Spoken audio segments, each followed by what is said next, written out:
ਜਾਂਦਾ ਮੇਰਾ ਪੁੱਤ ਇਦਾਂ ਹੀ ਲੱਗਦਾ ਕਿ ਜਿੱਦਾਂ ਕਿਸੇ ਦੀ ਪੇਟੀ ਛੱਤ ਤੋਂ ਡਿੱਗੀ ਆ। ਹਾਏ ਖੈਰਾਂ ਬੂਆ ਵੱਡਾ ਕਰਾ ਲਾ ਪੁੱਤ ਹੁਣ ਇੱਥੇ। ਅੱਬਾ ਹਾਂ ਪੁੱਤ। ਸਵੇਰੇ ਮਿਲਾਂਗੇ। ਮੇਰਾ ਪੁੱਤ ਇਦਾਂ ਹੀ ਖੁਸ਼ ਹੋਇਆ ਜਿੱਦਾਂ ਹਲਵਾ ਖੁਸ਼ ਹੋਇਆ ਹੁੰਦਾ। ਲੈ ਅੱਬਾ ਹੁਣ ਰਹਿ ਬਾਹਰ, ਆਪਣੀਆਂ ਆਪ ਹੀ ਪਕਾ ਤੇ ਆਪ ਹੀ ਖਾ।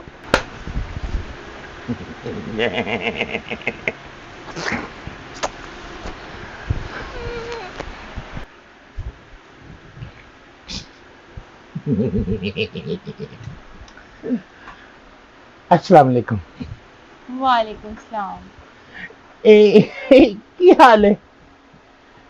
ठीक है। मैं ਤੁਹਾਡਾ बहुत इंतजार ਕੀਤਾ है, यकीन करो। ਤੇ ਮੈਂ ਵੀ ਕਰ ਰਹੀ ਹਾਂ ਬੜੀ ਦੇਰ ਦਾ।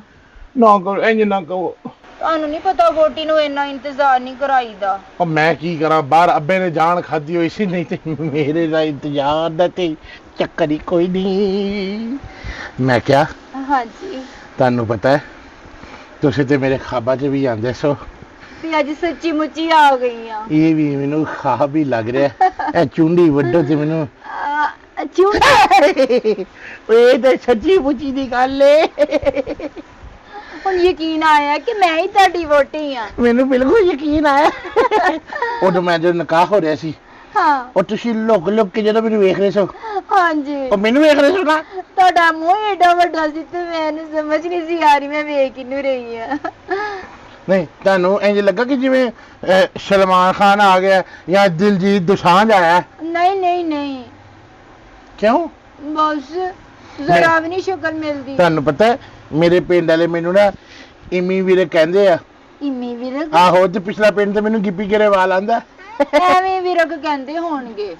ਐਵੇਂ ਵੀਰੇ ਨਹੀਂ ਕਹਿੰਦੇ, ਇਮੀ ਵੀਰੇ ਕਹਿੰਦੇ। ਅੱਛਾ ਚਲੋ ਸਾਰੀਆਂ ਗੱਲਾਂ ਛੱਡੋ, ਮੈਨੂੰ ਘੁੰਡ ਚੁੱਕਣ ਦਿਓ। ਨਾ ਕਰੇ, ਮੈਨੂੰ ਸ਼ਰਮ ਆਉਂਦੀ ਏ। ਇਹਨੇ ਤੇ ਮੈਂ ਕਿਹੜਾ ਬੇਸ਼ਰਮ ਆ, ਮੈਨੂੰ ਵੀ ਸ਼ਰਮ ਆਉਂਦੀ ਆ। ਹਾਂ ਹੱਥ ਪਾਓ, ਏਡਾ ਸੋਹਣਾ ਹੱਥ। ਇਹ ਮਹਿੰਦੀ ਲਾਈ ਹੈ ਕਿ ਹੱਥ ਸੜਿਆ ਹੈ? ਨਹੀਂ ਸੜਿਆ ਨਹੀਂ, ਪਾਰਲਰ ਤੋਂ ਮਹਿੰਦੀ ਲਵਾਈ ਏ। ਚਲੋ ਹੁਣ ਜਾਣ ਜੀ, ਇੰਤਜ਼ਾਰ ਨਾ ਕਰਾਓ ਤੇ ਮੈਨੂੰ ਜ਼ਰਾ ਘੁੰਡ ਚੁੱਕ ਲੈਣ ਦਿਓ। ਮੈਂ ਬੜੇ ਤਕਰੀਬਨ 36 ਸਾਲ ਇੰਤਜ਼ਾਰ ਕੀਤਾ ਇਸ ਟਾਈਮ ਦਾ। ਇਧਰ ਆਓ ਜਰਾ।